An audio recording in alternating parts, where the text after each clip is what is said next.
सो आज एक नए टॉपिक को स्टार्ट करते हैं। टॉपिक हमारे पास है ग्राफिकल रिप्रेजेंटेशन।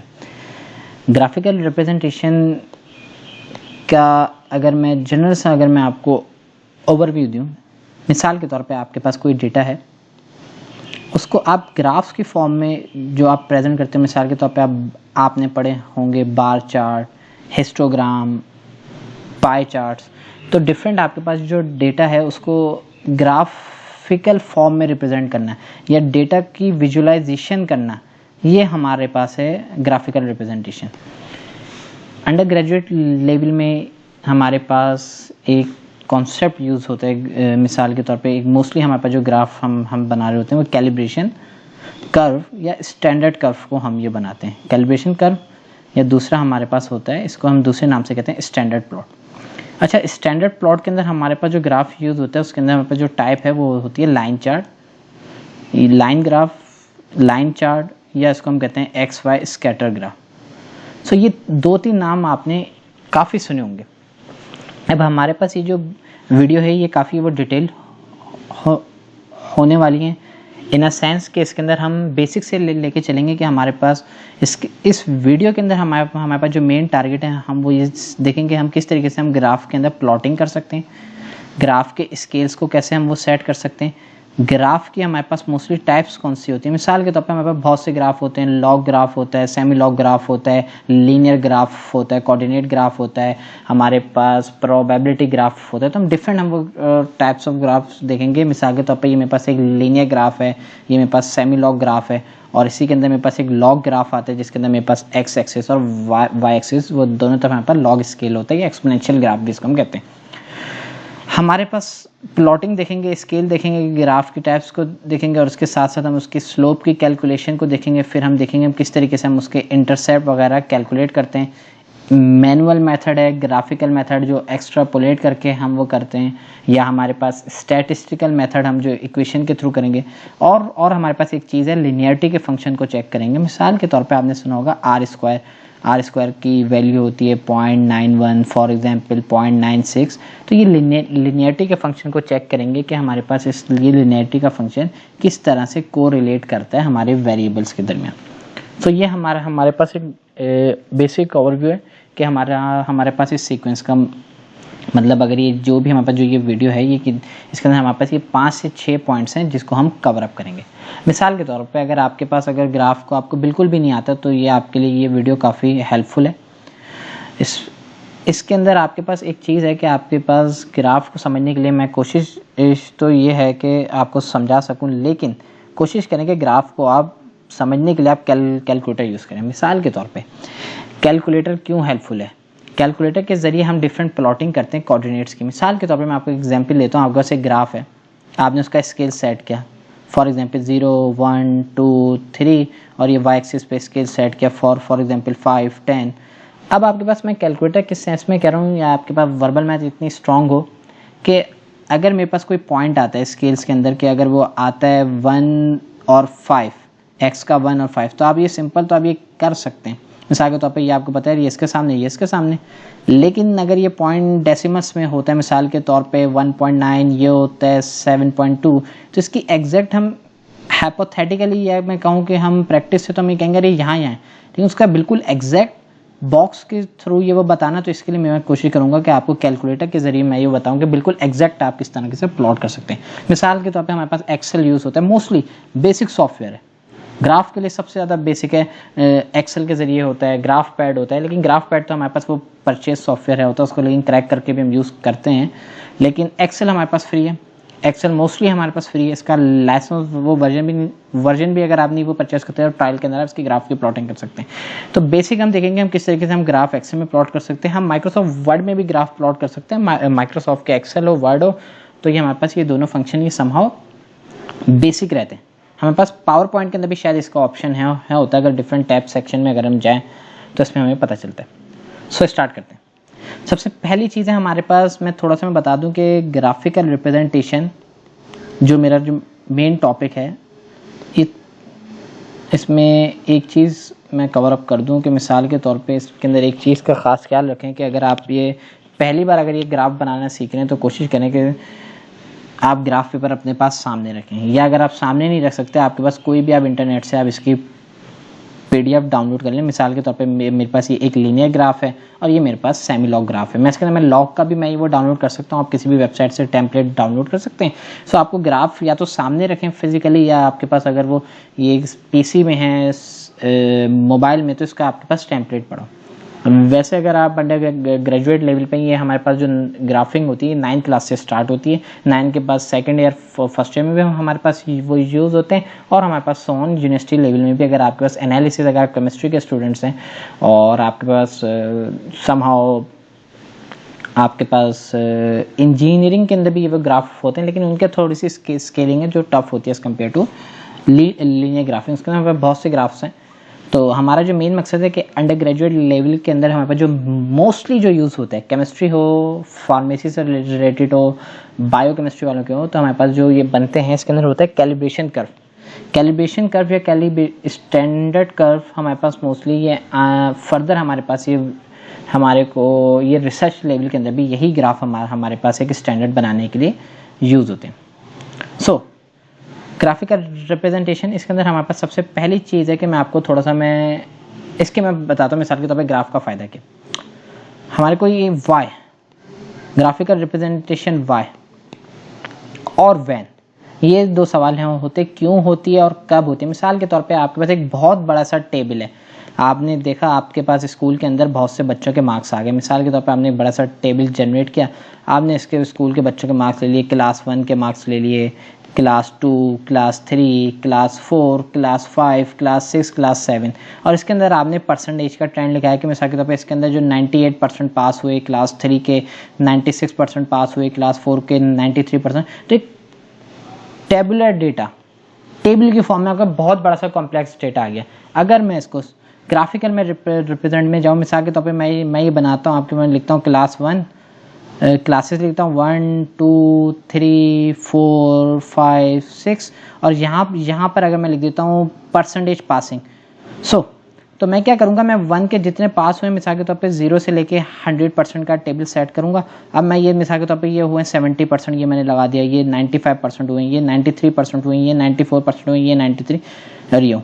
इस टेबल को रीड करना मेरे लिए काफ़ी कॉम्प्लेक्स है, टाइम कंज्यूमिंग है। तो मैं इस टेबल के बजाय अगर मैं उसको ग्राफिकल फॉर्म में कन्वर्ट करता हूँ, तो मैं उसको ब्रीफली उसको मैं समझ भी सकता हूँ, मैं उसके ट्रेंड का भी मैं ये वो अंदाज़ा लगा लूँगा। मिसाल के तौर पर क्या यार, ये क्लास 1 के फॉर एग्जांपल 98% पास हुए, क्लास 2 के 96% पास हुए, मतलब जो हमारे पास 1 और 2 है जो प्राइमरी सेक्शन है उसके अंदर पासिंग का रेशियो ज़्यादा है एज़ कम्पेयर टू द, ये अगर मैं बात करूँ 4 और 6 के, तो यहाँ पर हमारे पास सेकेंडरी या हायर सेकेंडरी की तरफ हमारे पास ये पासिंग रेशियो कम है। तो इस चीज़ को हमारे पास किसी भी कॉम्प्लेक्स डेटा को हम सिंपल करने के लिए हम ग्राफ की फॉर्म में उसको रिप्रेजेंट करते हैं। मिसाल के तौर पे आपके पास सबसे आसान चीज़ आपके पास ग्राफ का एक और फ़ायदा है कंपैरिजन। मिसाल के तौर पे कंपैरिजन हम करते हैं दो चीज़ों के दरमियान। आपके पास अभी ये इंग्लैंड और न्यूजीलैंड का, मिसाल के तौर पर इंग्लैंड और इंडिया का भी मैच चल रहा है, आज के दिन सेमीफाइनल है। अभी मेरे ख्याल है इसकी जो कंडीशन चल रही है वो इंग्लैंड ने 7 ओवर की 3 गेंदों पे तकरीबन 82-83 बना ली, और इंडिया ने मेरे ख्याल है 20 ओवर में 168 का टारगेट दिया, जो कम है अगर मैं बताऊँ। तो आपने इसके अंदर मिसाल के तौर पे आपने जो इंडिया के रन रेट हैं आपने 0 से 20 ओवर्स ले लिए और यहाँ पर ले लिए रन्स। आपने इंडिया के ये प्लॉट किए कि यार इसका रन रेट ये, इसी तरीके से आप इंग्लैंड के अगर आप रन रेट को प्लॉट करोगे या उसके रन्स को प्लॉट करोगे जो ऊपर जा रहा है, अगर मैं इसको मैं कलर की फॉर्म में करूँ, ये अभी आप क्योंकि मैचेस के शौकीन होते हैं तो ये मैचेस के इस फॉर्म में ये हमारे पास आ जाएगा कि यार ये इंग्लैंड का हो गया, वो इंडिया का हो गया। तो आप ग्राफ का दूसरा काम क्या कि आपके पास डेटा के कंपैरिजन भी आप कर सकते हो ग्राफ्स की फॉर्म में। मिसाल के तौर पर ये रन रेट के अंदर ये एक्स वाई स्कैटर्स है, दो आपने वेरिएबल्स दोनों को कंपेयर कर लिए। तो आपके पास ग्राफ क्या होता है, किसी भी डेटा को कॉन्साइज कर देता है, किसी भी डेटा को समराइज कर देता है और उसको विजुलाइज फॉर्म में इन टर्म्स ऑफ पिक्टोग्राम्स कहते हैं, पिक्चर्स की फॉर्म में बहुत अच्छे तरीके से आपको समझ आ जाते हैं। ग्राफ्स को समझना हमारे लिए समहाउ ईजी होता है as compare to the tabular data.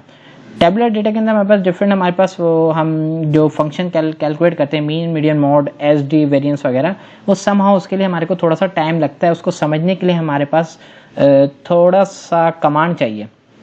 लेकिन अगर हम ग्राफ को, अगर हम ले मैन की ज़बान में बात करें तो ग्राफ के अंदर क्या है, वो ये अंदाज़ा लगाएगा हाँ यार ये इसका रन रेट कम है, इसका ज़्यादा है, क्योंकि कहते हैं यार जो ऊंचा है वो ज़्यादा है, वो इतना, उसके बाद ये समझ आ जाती है।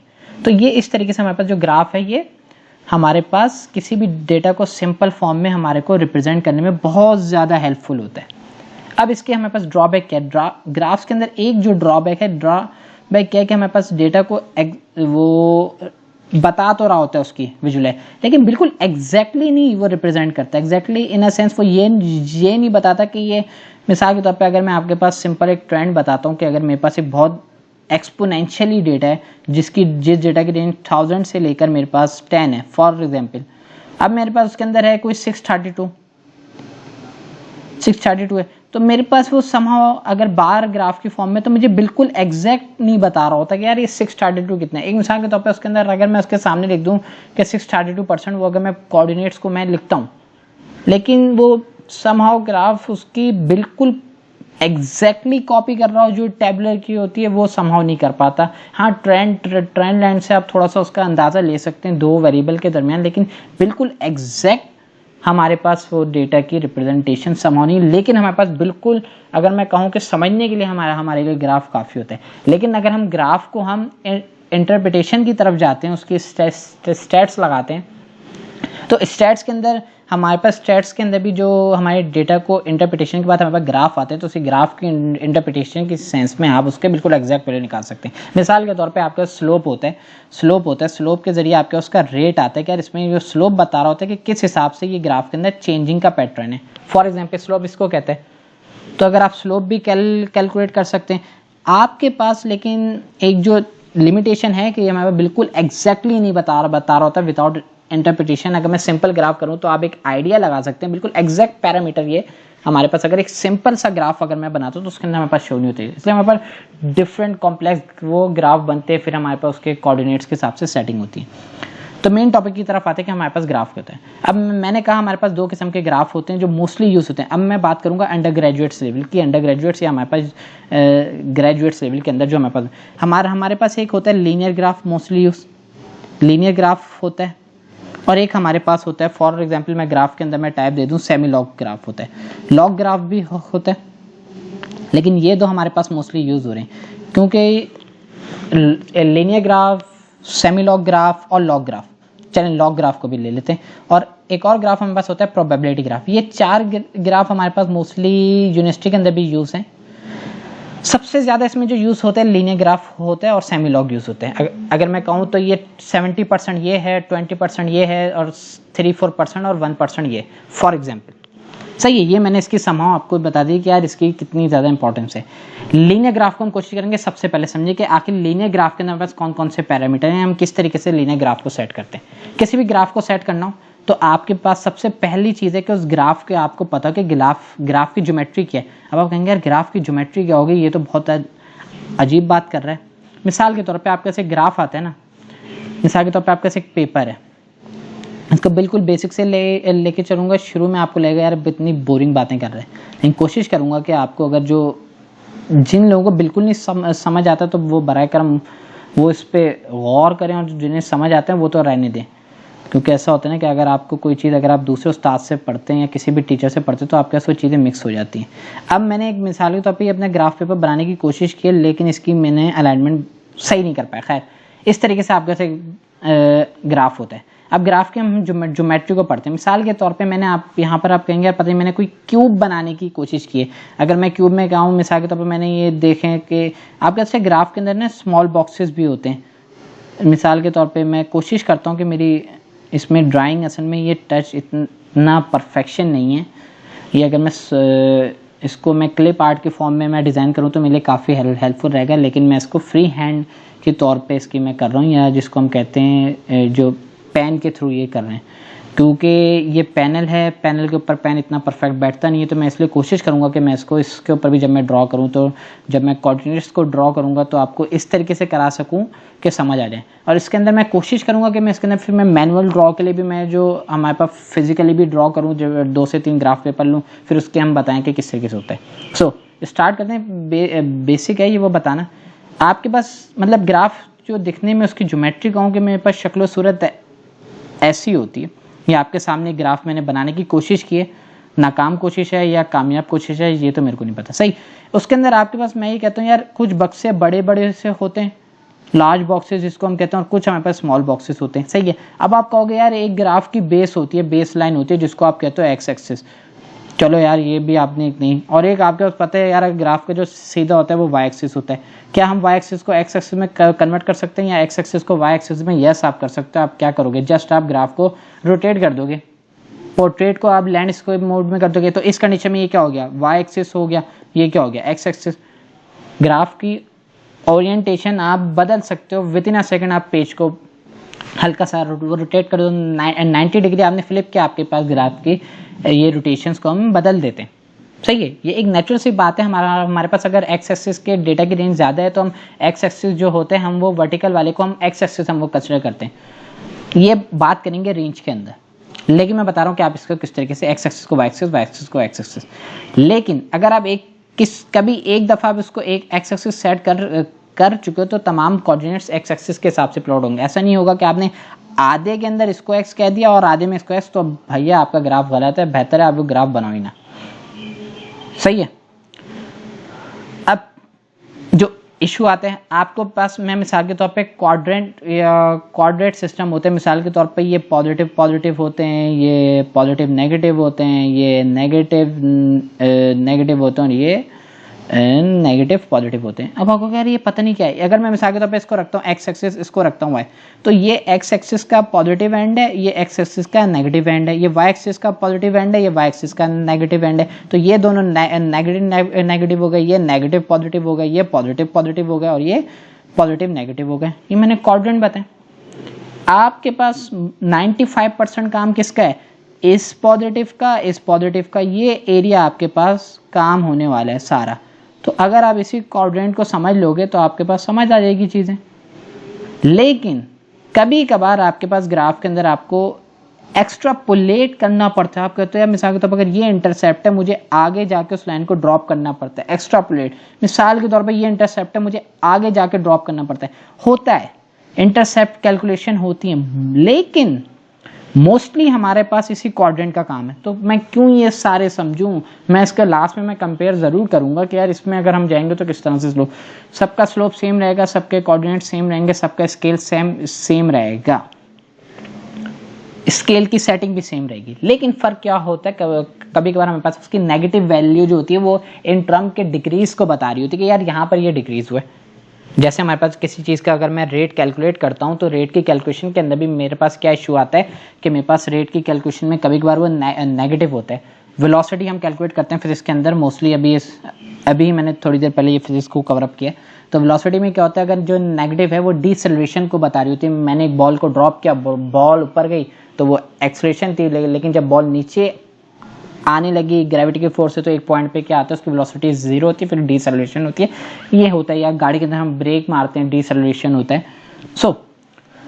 तो नेगेटिव पॉजिटिव साइन को हमने ग्राफ के अंदर अभी फिलहाल नहीं लेना।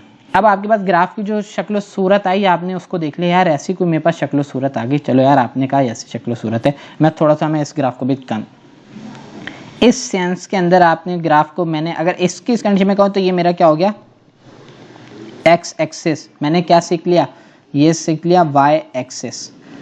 अब मिसाल के तौर पे अब आपका जो अगला सवाल है, एक्स एक्सिस पे क्या होता है, वाई एक्सिस पे क्या होता है। अब एक चीज़ समझने की ज़रूरत है, यहाँ पर थोड़ा सा कॉन्सेप्ट लेंगे। हमारे पास हमने सबसे पहले सीखा x axis. X axis base line में होता है, बेस लाइन होता है, हॉरिजेंटल होता है। वाई एक्सिस वर्टिकल लाइन होता है। एक्सिस की स्पेलिंग गलत हो माजरत, सही है। एक्स एक्सिस पे क्या सा वेरिएबल जाता है, इंडिपेंडेंट जाता है, वो डेटा जो डिपेंड नहीं करता, एग्जाम्पल दूंगा। और वाई एक्सिस पे कौन सा जाता है, डिपेंडेंट जाता है, वो डेटा जो डिपेंड करता है। आपको मैं एग्जाम्पल देता हूँ इंडिपेंडेंट और डिपेंडेंट की। मिसाल के तौर पे जो टाइम है किसी के लिए नहीं रुकता, टाइम क्या हो गया, इंडिपेंडेंट। लेकिन टाइम के साथ साथ चीज़ें चेंज होती हैं। मिसाल के तौर पे टाइम के साथ साथ मैं बात करता हूँ आपके, क्योंकि ये मेडिकल का पेज है तो इस हवाले से बात करता हूँ। मिसाल के तौर पे ड्रग की कंसंट्रेशन की बात करता हूँ। कंसंट्रेशन, आपने एक सिंपल सा ग्राफ पढ़ा हुआ है, ADME, absorption, distribution, metabolism and elimination graph होता है। उसमें क्या होता है कि आपका जीरो होता है, आपने ड्रग खाई, ड्रग की कंसंट्रेशन ब्लड में वो बढ़ी या बॉडी में वो बढ़ी, कुछ टाइम बाद वो मैक्सिमम पे गई, मैक्सिमम के बाद जीरो या एक्सक्रीट हो गई। इसमें क्या ट्रेंड आया, जीरो से उठी ये सी मैक्स तक जाती है, सी मैक्स के बाद यहाँ पर ये जो एब्जॉर्प्शन का फेस होता है, एलिमिनेशन का फेस होता है। फॉर एग्जाम्पल, इतनी मेरे पास वो रिवीजन नहीं है कि मैं आपको बिल्कुल डिटेल में मैं वो बता सकूँ, लेकिन मैं बताता हूँ इस तरह का आपने ग्राफ पढ़ा है। अब ये जो होता है यहाँ पर टाइम होता है, यहाँ पर कंसंट्रेशन होता है। मैं अभी सिर्फ मैं आपको सेट कर रहा हूँ एक्सिस को। जो टाइम होता है वो डिपेंड नहीं करता, टाइम इंडिपेंडेंट है, टाइम किसी के लिए नहीं रुकता, ना मेरे लिए रुकेगा ना आपके लिए। लेकिन जो कंसंट्रेशन है वो टाइम के साथ साथ डिपेंड है।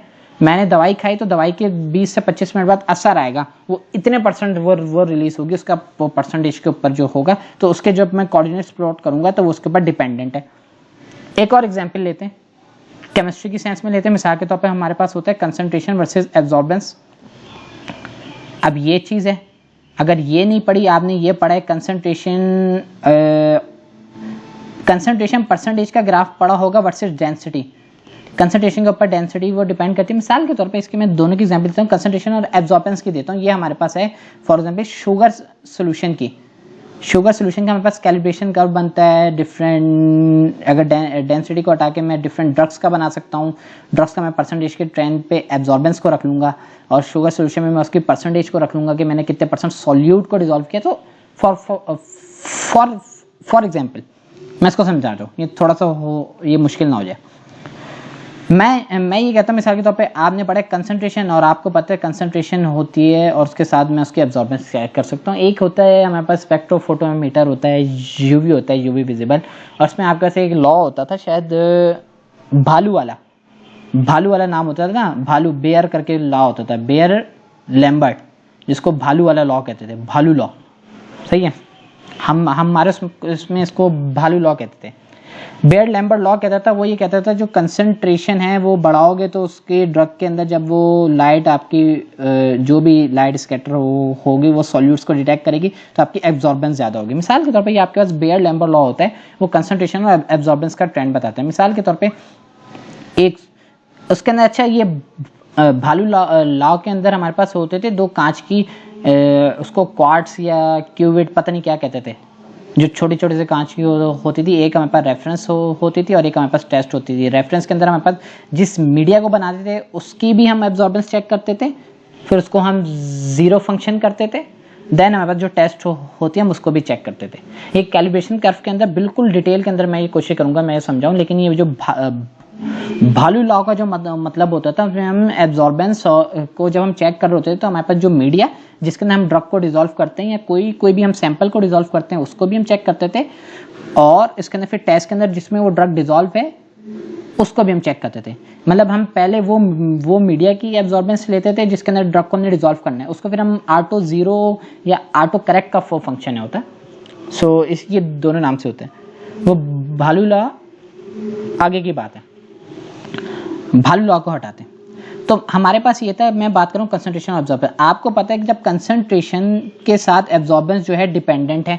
आप कहोगे यार मैंने एक बात तो पढ़ी है। मिसाल के तौर पे आपने अगर ये एक्सपेरिमेंट करते हैं कि हम डिफरेंट कंसंट्रेशन बना रहे होते थे, हमारे पास कंसंट्रेशन का ट्रेंड होता था मिसाल के तौर पे 0.1%, 0.05%, ये क्योंकि स्यूटिक्स के अंदर हमने यूज़ किया। 0.25% हमने यूज़ किया, 0.0125%। अबे भाई वो इतनी कंसंट्रेशन होती है 0.625%। हमने कोई 7 से 8 कंसंट्रेशन है हम वो बनाते थे, फिर उसकी एब्जॉर्बेंस देखते थे। सही है, एब्जॉर्बेंस का हमारे पास जो ट्रेंड आता था, जो हायर स्ट्रेंथ होती थी, हायर कंसंट्रेशन होती है, उसकी एब्जॉर्बेंस की वैल्यू सबसे ज़्यादा होती है। मिसाल के तौर पे मेरे को पता नहीं, शायद याद आ नहीं रहा हो, या 1.79 होती थी हमारे दौर में। कोई ड्रग होती थी सिप्रोफ्लॉक्सासिन के हम निकालते थे, शायद ये मेरे गलत हो ये, लेकिन ये दिमाग में हो। सही है, 1.79 होती थी हमारे पास। 0.5 की मिसाल के तौर पे 0.9% होती थी, एंगस्ट्रॉम होती थी या मिलीमीटर।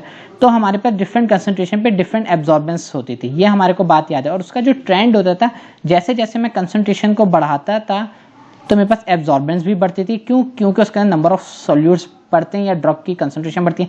जैसे जैसे मैं कंसंट्रेशन को डिक्रीज करता था तो मेरे पास एब्जॉर्बेंस भी कम होती है।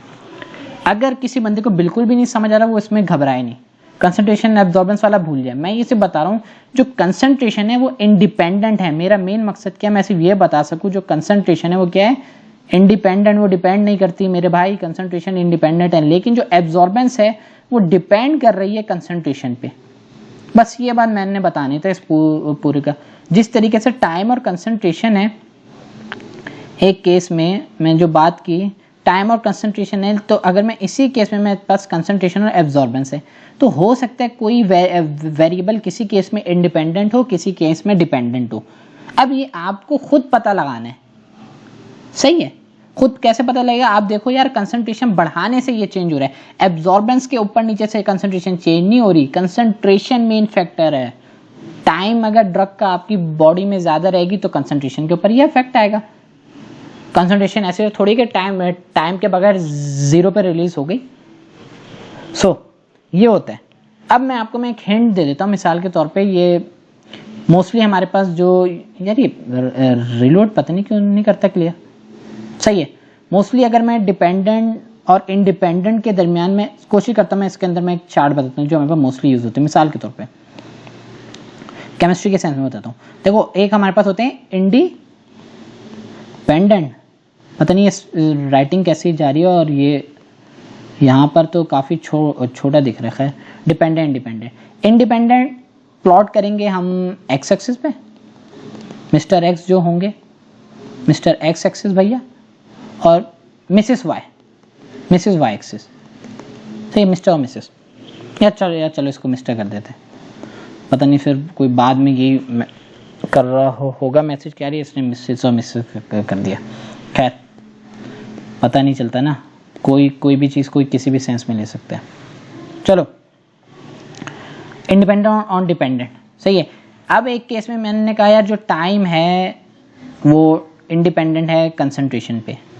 एक केस ये होता है कंसंट्रेशन इंडिपेंडेंट होती है एब्जॉर्बेंस पे, और आपके पास कंसंट्रेशन डिपेंडेंट होती है उसकी विस्कोसिटी पे। फॉर एग्जांपल, यार विस्कोसिटी वाला हटा देता हूँ, केमिस्ट्री वाला।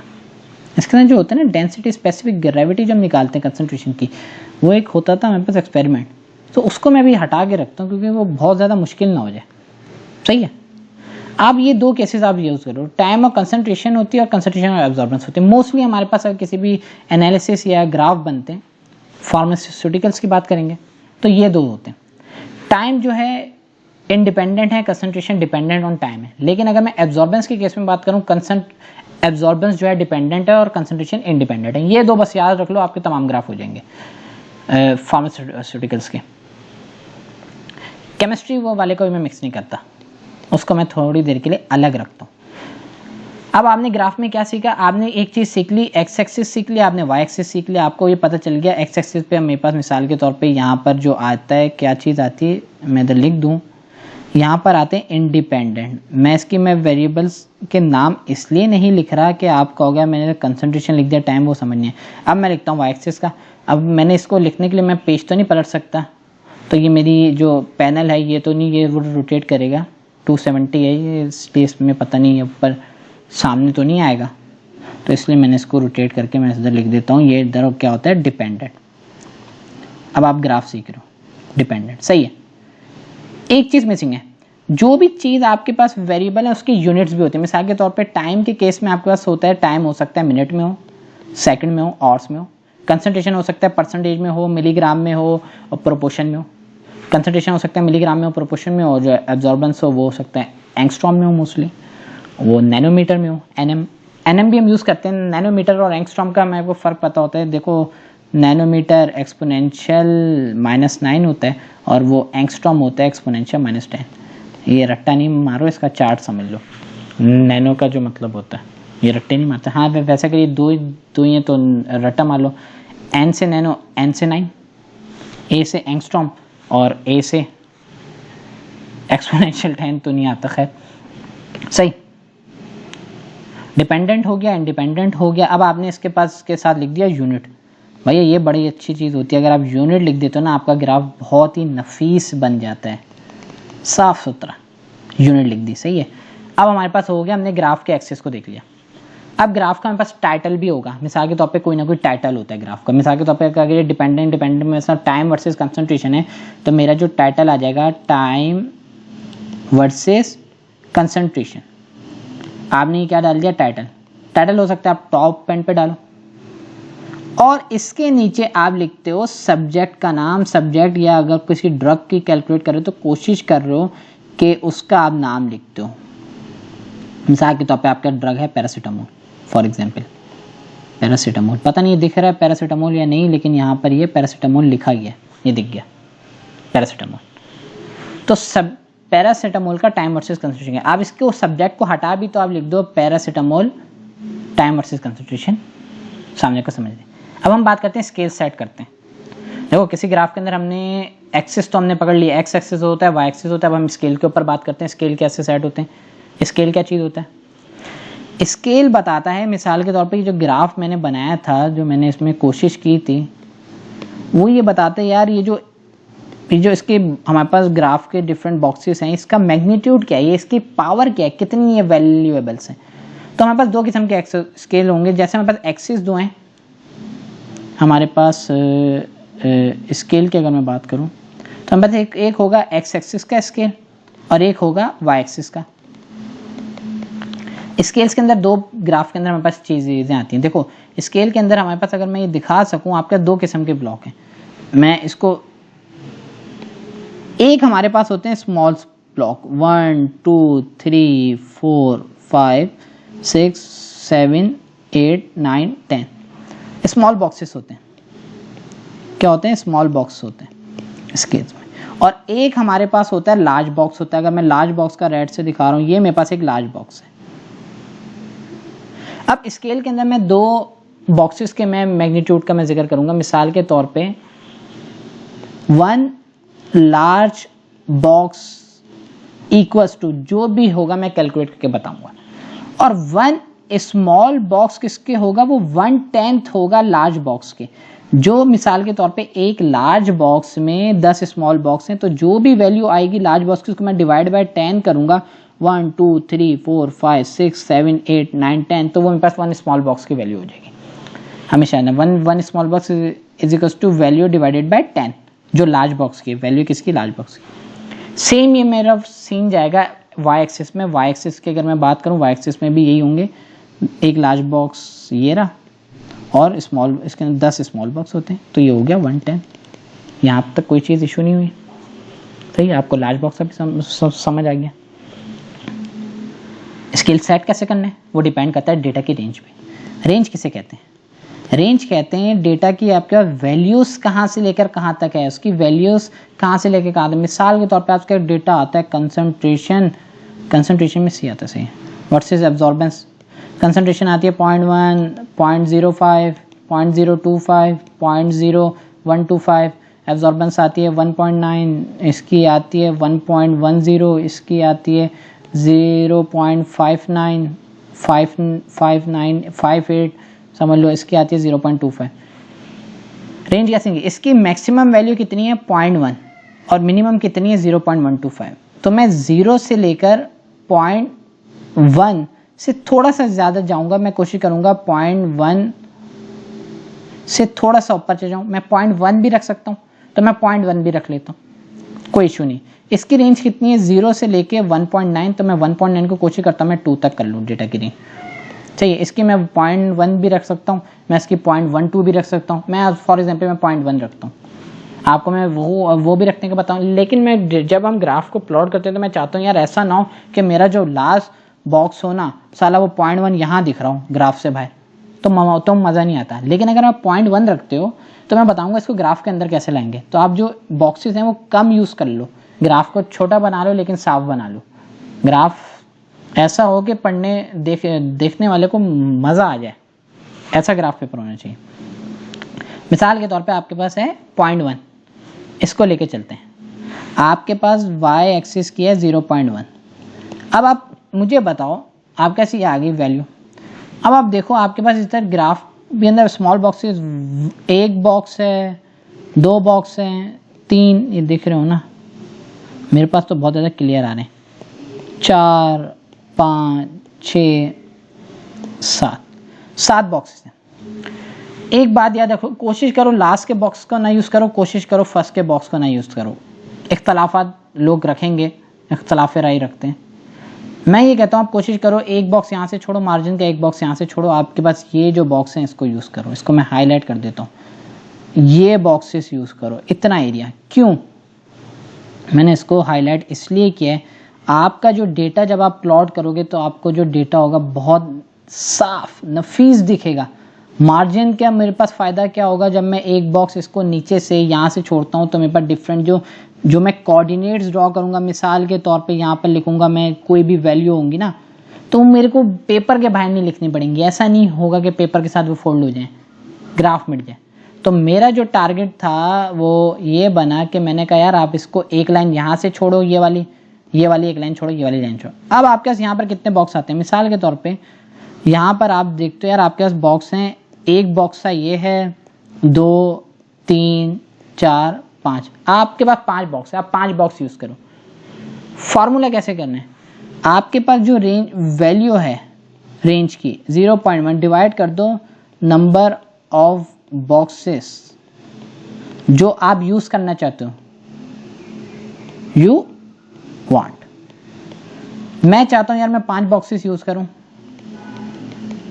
0.02, ये 0.02 मेरे पास सिंगल बॉक्स का पावर आ जाएगी। मतलब जो एक बॉक्स है, ये बॉक्स जो है, ये एक बॉक्स है 0.02, दूसरा बॉक्स किसके बराबर होगा 0.04।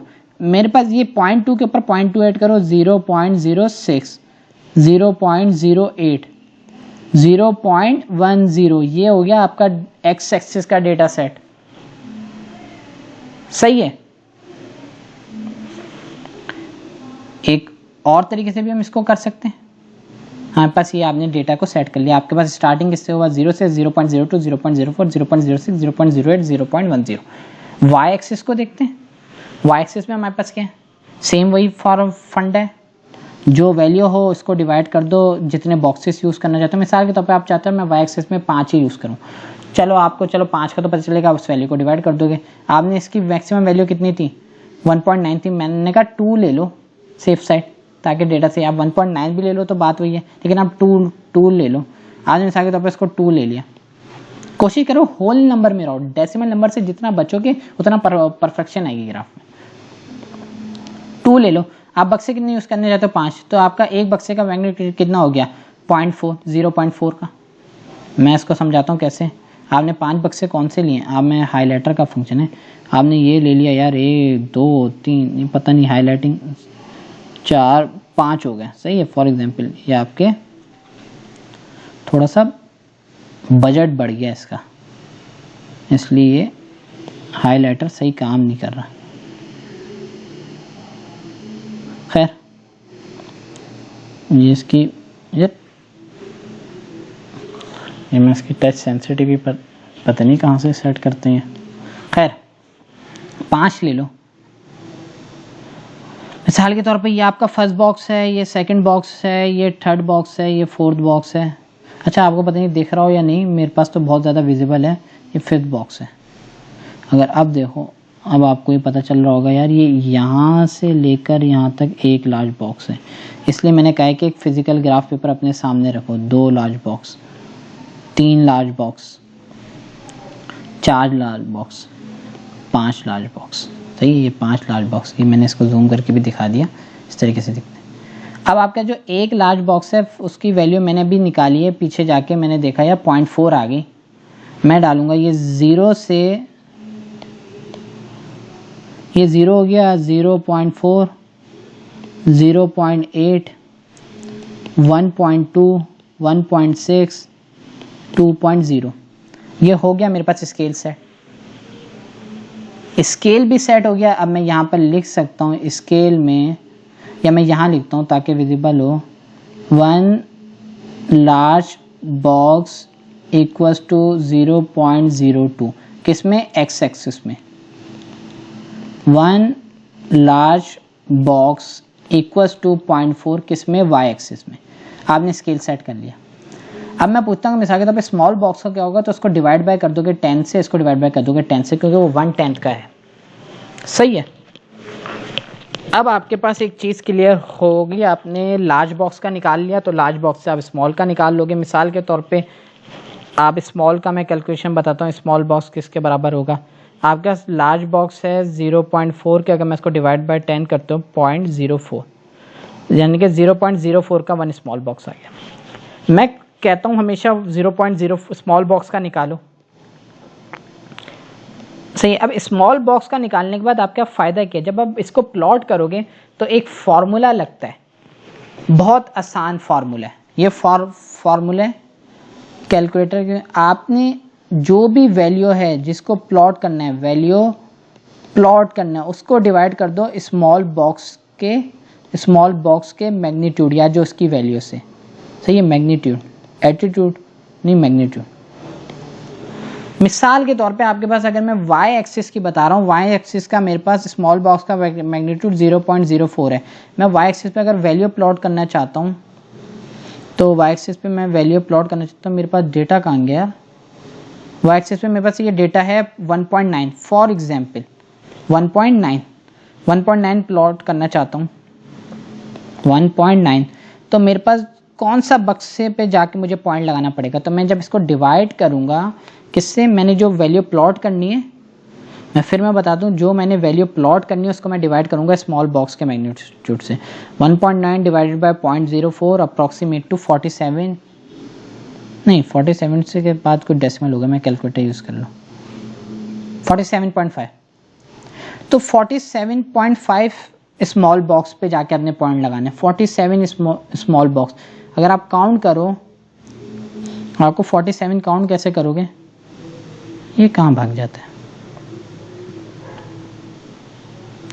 आपके पास ये 0 से स्टार्ट हुए, ये हो गया 10, ये हो गया 20, ये हो गया 30, ये हो गया 40 के बाद 41, 42, 43, 44, 45, 46, 47 यहाँ पर बनता है। ये पॉइंट होगा आपका 1.9 का, लेकिन 1.9 के साथ x एक्सिस की भी तो वैल्यू है। अब x एक्सिस की वैल्यू जो है उसको भी मैं निकालूंगा स्मॉल बॉक्स के मैग्नीट्यूड से। मेरे पास उसका फार्मूला क्या है, x एक्सिस की मैं वैल्यू लेता हूँ। मिसाल के तौर पे मेरे पास ये है 1.9 के सामने कितनी है 0.1, तो मैं क्या करूँगा, यही फार्मूला लगाऊंगा 0.1 डिवाइड बाय स्मॉल बॉक्स का मैग्नीट्यूड x एक्सिस का कितने, पहले लार्ज का चेक करूँ, लार्ज का कितने, लार्ज का है 0.02, तो स्मॉल का हो गया 0.002, तो मैं इसको जब डिवाइड करूँगा 0.002 से तो मेरे पास ये आएगा 50। ओ 0.1 डिवाइडेड बाय 0.002 50, तो 50वां जो बक्सा है स्मॉल, मैं गया 50वें बक्से पे, ये हो गए 10, 20, 30, 40, 50। अरे हाँ हमारे पास ये डेटा ही हमने ये सेट किया ना 0.10, तो यहाँ पर आ गया 10, 20, 30, 40, 50। तो ये पोजीशन है जो आपके पास कोऑर्डिनेट बन गया, यानी कि एक्स एक्सिस से इस तरह पॉइंट और वाई से इस तरह। इस तरीके से आप सारे प्लॉट निकालोगे, सारे पॉइंट्स को आप प्लॉट करोगे। अब हम इसको कोशिश करते हैं कि कैसा दिखेगा। हमारा एक तो यहाँ आ गया, दूसरे का अब मैं बताता हूँ। मिसाल के तौर पे मेरे पास है 1.1 एब्जॉर्बेंस है, 0.05 मेरे पास है। मैं क्योंकि एक्सपीरियंस की बेस पे 0.4 और 0.6 ये, तो 0.05 का ये हो गया एक्स एक्सिस में, और 1.1 है तो 1.1 अप्रॉक्सीमेट टू यहाँ पर आएगा। इसको आप वैल्यू से निकाल सकते हो। तो इस तरीके से आपके पास प्लॉट होंगे, जो भी वैल्यू प्लॉट करनी है उसको डिवाइड कर दोगे स्मॉल बॉक्स के मैग्नीट्यूड से, तो आपके पास ग्राफ की प्लॉटिंग के कोऑर्डिनेट्स आ जाएंगे। ये तरीका है हमारे पास किसी भी काम को करने का। सही है।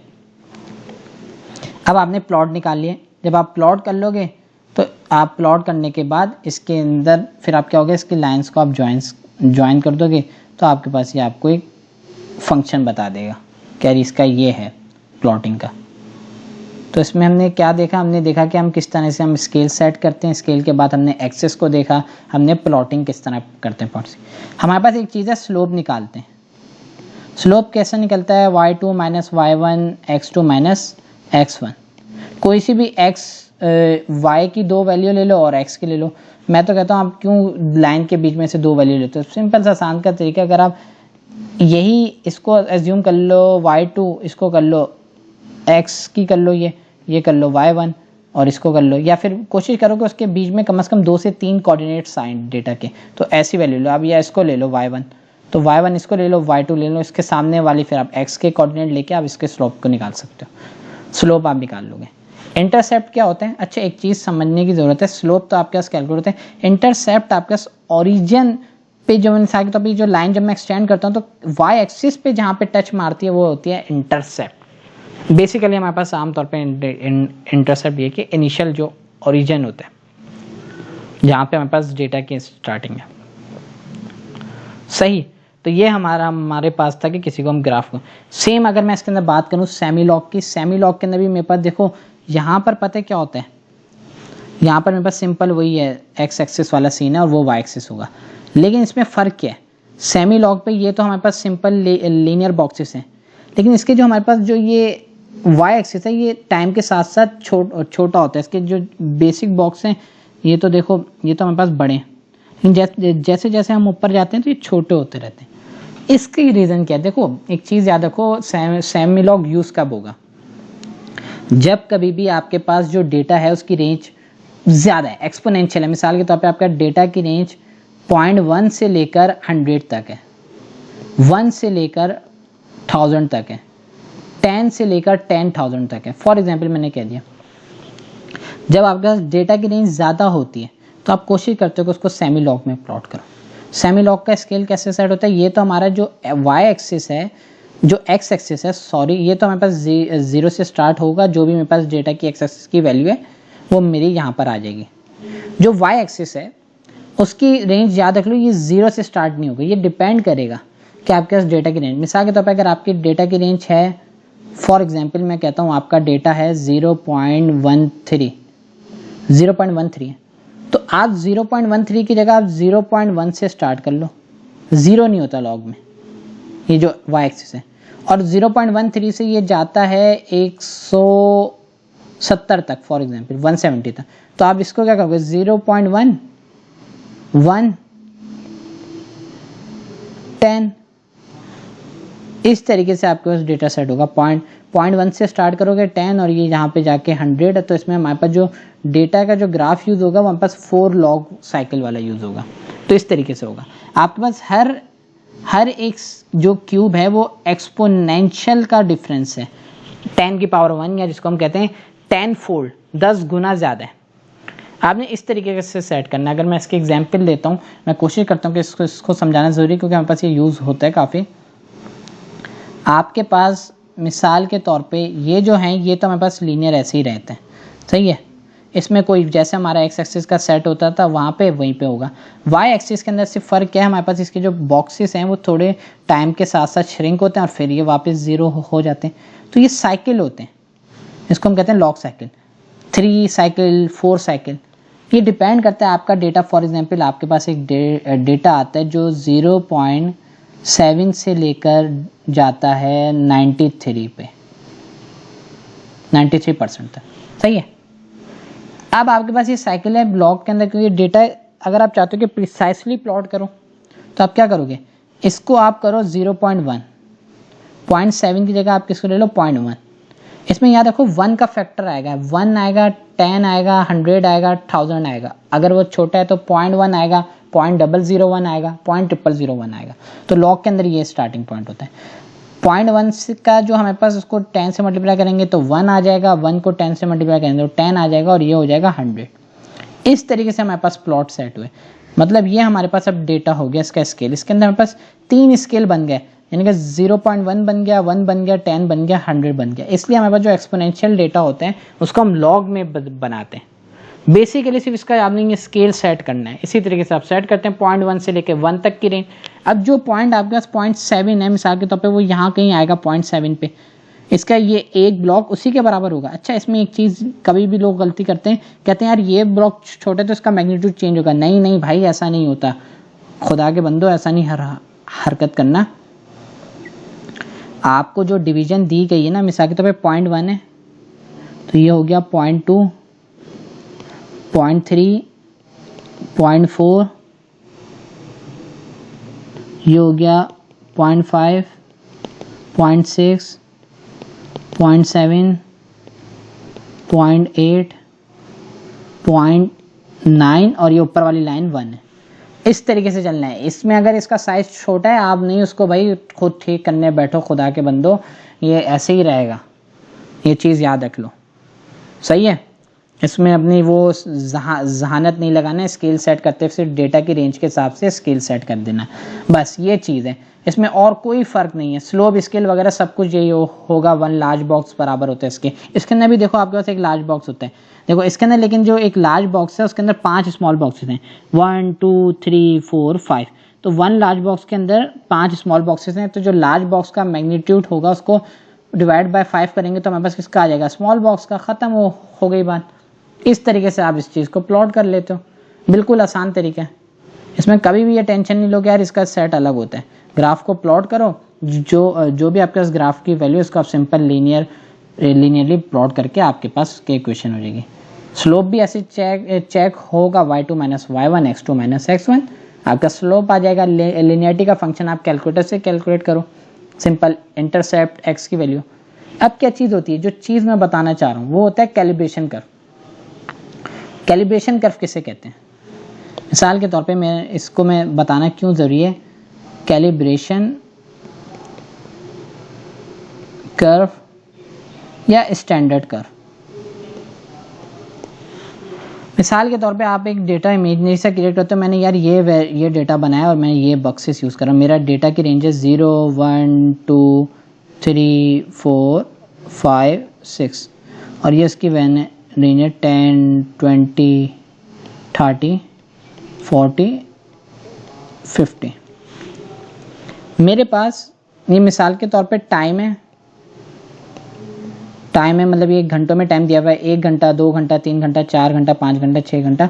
और ये मेरे पास उसकी ड्रग की रिलीज़ है। फॉर एग्जांपल ड्रग कितनी रिलीज़ होती है फॉर एग्जांपल, या इसको मैं कंसंट्रेशन के साथ एब्जॉर्बेंस बोल दूँ, खैर जो भी बोल दूँ। अब मैंने क्या करता हूँ, कैलिब्रेशन कर्व में क्या होता है या स्टैंडर्ड कर्व में क्या करता हूँ, मैं नॉन कंसंट्रेशन जो स्टैंडर्ड है मैं उसको बनाता हूँ। मैं मिसाल के तौर पे मैं पहले घंटे की चेक कर लेता हूँ, दूसरे घंटे की चेक कर लेता हूँ, तीसरे घंटे की चेक कर लेता हूँ, चौथे घंटे की चेक कर लेता हूँ, 5वें घंटे की चेक कर लेता हूँ, इस तरह छठे की चेक कर लेता हूँ। फिर मैं उसके कोऑर्डिनेट्स को प्लॉट करके एक लाइन को ड्रॉ करता हूँ। अब मेरे पास कोई पूछता है मिसाल के तौर पे, अगर मेरे पास 36% ड्रग रिलीज हुई है तो उसका कितना टाइम पीरियड हुआ होगा। तो मैं यहाँ से अगर मैं 36 पे जाता हूँ, इसको ये जो मेरी लाइन ड्रॉ की है फंक्शन वाली, मैं इसके ऊपर मैं इसको ड्रॉप करता हूँ, इससे इसको मैं टच करता हूँ और इसको मैं ड्रॉप कर दूंगा एक्स एक्सिस पे। तो मुझे पता चलेगा यार ये तकरीबन 4 से कम पे होता है। ये कहलाता है कैलिब्रेशन कर्व। एक और एग्जांपल लेते हैं, बिल्कुल आसान सी, ये नहीं क्लियर करता, पता नहीं कहाँ से रीलोड, सही है। एक और एग्जांपल लेता हूँ, ये वाली एग्जांपल होप सो समझ आ जाए। कंसंट्रेशन वर्सेस एब्जॉर्बेंस का हमने बनाना है कैलिब्रेशन कर्व। मेरे पास ये एक ग्राफ है, मेरे पास कंसंट्रेशन है 0.1 0.2 0.3 0.4 0.5, ये मैंने स्टैंडर्ड कंसंट्रेशन बनाई है 0, और मैंने इसकी एब्जॉर्बेंस कैलकुलेट की। तो मेरे पास जो 0.1 की जो एब्जॉर्बेंस हो, कोई भी मिसाल के तौर पर मेरे पास डेटा की स्केल है 0.4 0.8 1.2 1.6, कोई भी आ सकती है। फॉर एग्जांपल ये मेरा डेटा की रेंज है। मेरी 0.1 की मिसाल के तौर पे यहाँ पर आ रही है, 0.1 की एब्जॉर्बेंस ये आ रही है, 0.2 की मेरे पास ये आ रही है, 0.3 की मेरे पास ये आ रही है, 0.4 की मेरे पास ये आ रही है, 0.5 की एब्जॉर्बेंस मेरे पास ये आ रही है। अब मैं क्या करूँगा, मैं इसको लाइन को ड्रॉ करूँगा, टेक टेक टेक टेक, ये मेरे को पता है। ये मेरे पास स्टैंडर्ड थी, मैंने 1% सोल्यूशन बनाया, मैंने उसकी एब्जॉर्बेंस चेक की तो ये वैल्यू आ रही थी। 2% बनाया उसकी ये आ रही है, 3% बनाई ये आ रही है, 4% बनाई ये आ रही है, 5% बनाई ये आ रही है। अब मेरे पास कोई अननोन सोल्यूशन आता है, अननोन सोल्यूशन की मुझे जब वो फाइंड आउट करनी पड़ती है कि यार कहता है मिसाल के तौर पे मेरे पास एक एब्जॉर्बेंस देता है 1.1 या 1.3 देता है। 1.6 और 1.2 के बाद है 1.3 ये है। अब मैं क्या करूँगा, मैं 1.3 को इस लाइन से टच मारूंगा, स्केल रख के इधर से मैं टच मारूंगा। टच मारने के बाद मैं इसको वापस ड्रॉप कर दूंगा एक्स एक्सिस पे, तो मुझे ये जो वैल्यू है बताएगी मेरी अननोन कंसंट्रेशन कितनी है। तो ये कहलाता है कैलिब्रेशन कर्व। कैलिब्रेशन के जरिए आप जो नॉन कंसंट्रेशन के आप 5 से 6 कोऑर्डिनेट्स को प्लॉट करते हो और उसको प्लॉट करने के बाद उसमें से अननोन कंसंट्रेशन जो है वो आप फाइंड आउट कर ले। तो एब्जॉर्बेंस के जरिए आपने अननोन फाइंड कर ली। इसी तरीके से आपने डिफरेंट सोल्यूशन बनाए, 10%, 20%, 30%, 40%, 50%, उसकी आपने वो डेंसिटी लिख दी। 10% की डेंसिटी ये है, 20% की ये, 30% की डेंसिटी ये, 40 की ये है। आपने इस तरह बना लिए। मिसाल के तौर पे आपने कहा 10% सोल्यूशन की डेंसिटी ये, 20 की आपके पास ये, 30 की आपके पास ये, फॉर एग्जांपल कोई भी वैल्यू है। या इसको मैं बना के दिखाता हूँ। आपने एक और ग्राफ बना दिया, अब इसमें थोड़ा सा खर्चा ज़्यादा होगा।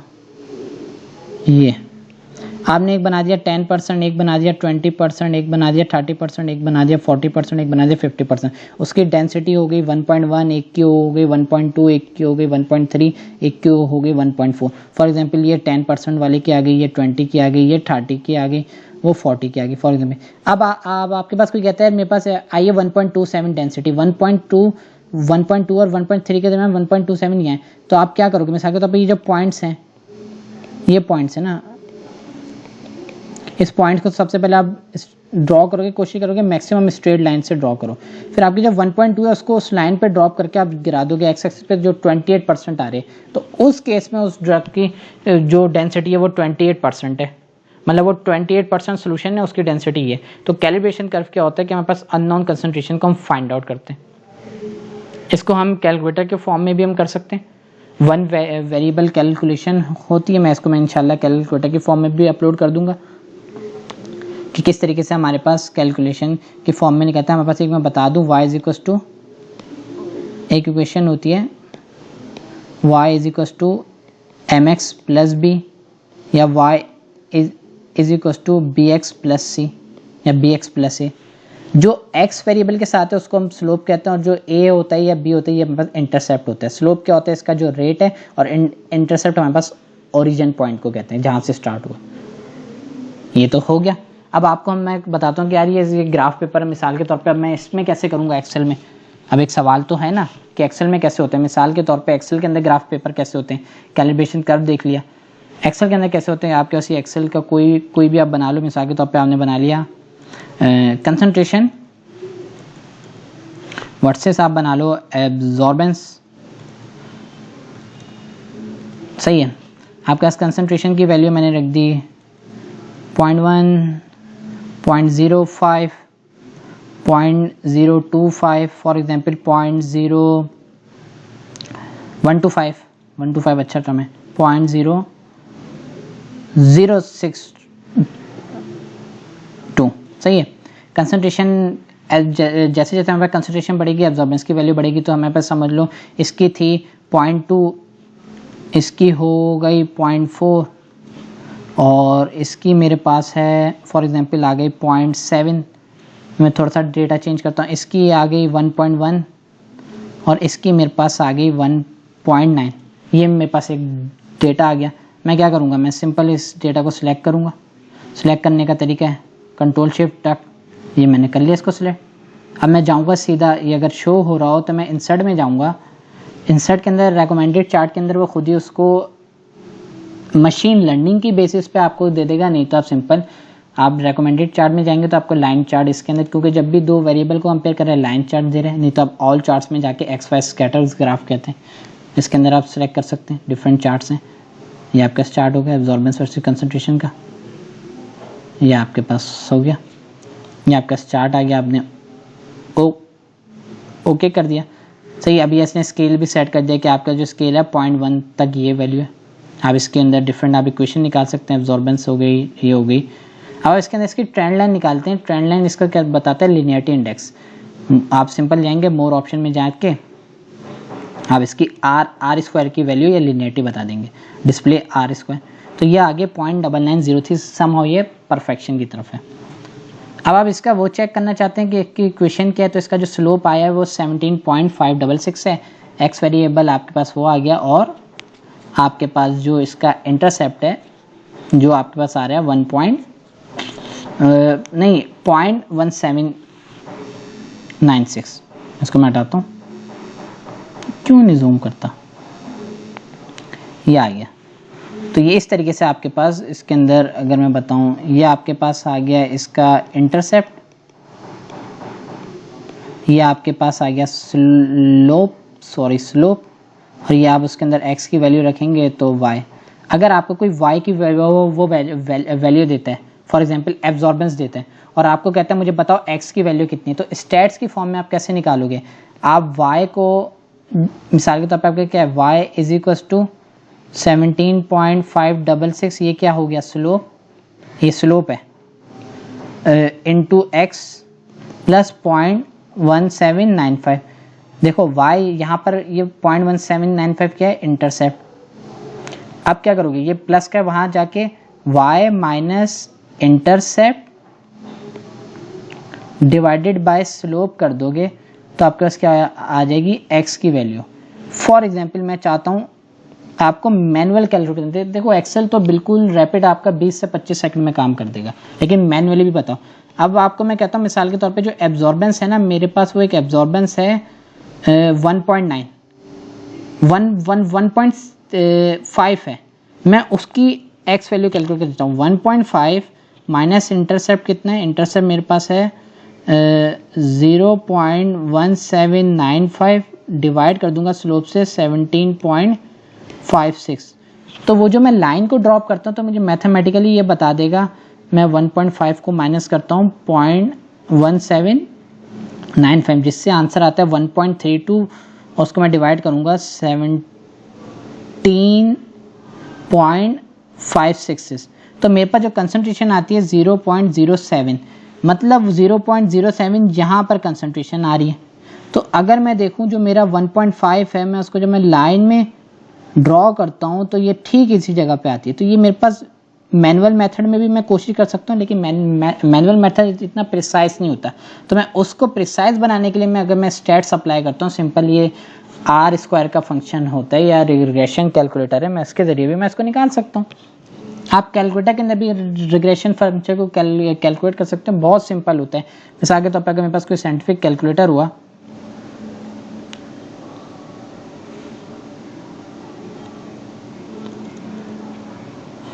इसमें अगर scientific calculator online, no internet, वाह। सो साइंटिफिक कैलकुलेटर के अंदर भी आप इस चीज़ को कैलकुलेट कर सकते हैं, लीनियर फंक्शन को, आर स्क्वायर की वैल्यू को। एक चीज़ याद रखें, हम कोशिश करते हैं कि आर स्क्वायर की वैल्यू 0.96 अप्रॉक्सीमेट समाउ 0.96 के आपके पास बराबर हो। 0.96 से ऊपर के डेटा को समाउ हम लीनियर या समझ लें कि एक अच्छी कैलकुलेशन के अंदर हम इसको कंसिडर करते हैं। तो ये हमारे पास था ग्राफ का बेसिस। इसके अंदर हमने कैलिब्रेशन कर्व देखा, हमने पॉइंट की प्लॉटिंग को देखा, हमने स्केल को सेट करना देखा, हमने देखा कि एक्स एक्सिस और वाई एक्सिस के अंदर क्या होता है। हमारे पास इसके अंदर एक्सेल के अंदर भी देखा, एक्सेल के अंदर हमने सिंपल वो इंसर्ट चार्ट करके आपने ये बता दी। आपका जो फोरकास्टिंग जो कहते हैं कि आप फोरकास्ट करते हैं या अननोन कंसंट्रेशन, वो आप इससे निकालते हैं। आपके पास जो एक्स की वैल्यू है उसके जरिए आप अगर उसमें उस वाई आपको वो एब्जॉर्बेंस देता है, तो आप एब्जॉर्बेंस में से उस ग्राफ का इंटरसेप्ट जब आप माइनस करते हैं तो फिर आप स्लोप के अंदर इस चीज़ को कैलकुलेट बासानी कर सकते हैं स्लोप के जरिए। स्लोप आप वैसे भी निकाल सकते हैं, y2 minus y1 x2 minus x1, manual method से भी निकाल सकते हैं। मैं तो पसंद करूंगा कि आप क्यों ना इसको अंदर कैलकुलेटर यूज़ करें। साइंटिफिक कैलकुलेटर अलाउ होता है, तो आप साइंटिफिक कैलकुलेटर के जरिए आप सारी तमाम चीज़ें निकाल सकते हैं, लेकिन आपको ये मैनुअली भी पता हो, और मैनुअली भी हम इस तरीके से निकाल सकते हैं। हमारे पास क्योंकि अब मोस्टली काम सॉफ्टवेयर बेसिस है, तो हम इसके अंदर इसको सॉफ्टवेयर यूज़ करते हैं। सिंपल एक्सेल में जहाँ आप डेटा डालें, आपको मेरे ख्याल है 20 से 22 सेकंड लगता है और ग्राफ आपका प्लॉट हो जाता है। इसके अंदर आप ग्राफ के अंदर अच्छा ग्राफ के स्केल को सेमीलॉग में भी आप कन्वर्ट कर सकते हैं। इसके अंदर आपके पास अगर इसकी कन्वर्जन में जाए फॉर्मेट एक्सिस, एक बड़ी काम की चीज़ है कि आप इसको एक्सिस को लॉगरिथमिक स्केल में भी आपने कन्वर्ट कर दिया। ये मैंने 0 1 1 to 10, ये चीज़ मेरा बताना थोड़ी है। अच्छा, ये इसके सामने पता नहीं क्या लिखा हुआ है, इसको ये तुरंत। हाँ, ये मिट गया, ये हो गया जकास। सो ये हमारे पास हमने उसको स्केल को भी कन्वर्ट कर दिया। मैंने सिंपल स्केल को रीड करके हमने फॉर्मेट एक्सेस के अंदर जाके चेंज कर लिया। इस तरीके से आपके पास एक्सेल तो बहुत आसान चीज़ है। एक्सेल के अगर आप थोड़ा सा भी 2 घंटे भी अगर आप सीख लें तो आपके पास ये 20 घंटे का काम आपका 2 मिनट में करवा देता है। लेकिन एक्सेल से बेहतर है कि आपको इस चीज़ का खुद भी पता हो। अच्छा, ये डिफरेंट हमारे पास ग्राफ्स जो हैं, ये सेमी लॉग, गैर लीनियर, इसके अंदर एक चीज़ का ख्याल रखा जाए कि जितना आप स्केल अच्छा सेट करेंगे, जितना आप उसको सिंपल रखेंगे स्केल को, तो आपके पास उसकी प्लॉटिंग इतनी आसान होती है। लेकिन प्लॉटिंग के लिए आपके पास क्या होता है, जो भी वैल्यू प्लॉट करनी है उसको डिवाइड कर दिया स्मॉल बॉक्स के मैग्नीट्यूड से, तो वो आपको बता देगा कि फला बक्से पे जाएगा, ये फला बक्से से होगा, तो आपका सिंपल वो आंसर आ जाते हैं। तो इस तरीके से आप सिंपल इसको कैलकुलेट कर सकते हैं। मैं कैलकुलेटर के अंदर भी मैं बताऊंगा कि स्लोप वगैरह कैसे कैलकुलेट करते हैं, ताकि आपको कैलकुलेशंस के थ्रू भी समझ आए। तो मैं इंशाल्लाह मैं कैलकुलेटर का भी मैं ये बता दूंगा। सो उम्मीद है कि शायद ये समझ आए हो, और बाकी इसके अंदर जो भी हो कन्फ्यूजन हो, आप मेल कर दो। इसके अंदर जो मेल एड्रेस आता है, या फिर आप कोशिश करो, आप गूगल करो, और यूट्यूब का दौर है तो इसके अंदर आप सीखो। देखो, फिजिकली ग्राफ को बनाने में परफेक्शन चाहिए, और मैं आपको बताऊंगा कि किस तरह से हम ग्राफ को एक बेहतरीन ग्राफ बनाते हैं। ग्राफ को बनाना भी एक हुनर का काम है। जिस तरह आपके पास समझ लो परफेक्शन है, आप जितनी इसके अंदर प्रैक्टिस करोगे तो आपके पास ये वो आएगा। कोशिश करो कि आप कम से कम आपके पास अपनी अगर यूनिवर्सिटी लाइफ टाइम के अंदर कम से कम आप 2 से 3 हज़ार ग्राफ पेपर एटलीस्ट बनाओ। आप 2 से 3 हज़ार जब आप ग्राफ पेपर बनाओगे तो आपके पास जो परफेक्शन आएगी आप उसको सोच नहीं सकते। आप यूनिवर्सिटी लेवल में हो, कॉलेज लेवल में, तो आप अपनी पूरी ग्राफ बुक एक खरीद लो, 200-250 वो बंडल के पेजेस को प्रैक्टिस करो। आप डिफरेंट चीज़ों के आप वो ग्राफ बनाओ। मिसाल के तौर पे शुगर सोल्यूशन के ग्राफ बनाओ। आप वैसे ही आप बताओ क्या मैंने मिसाल के तौर पे मैं इतने बजे उठा था, आप अपनी डेली लाइफ रूटीन का ग्राफ बनाओ।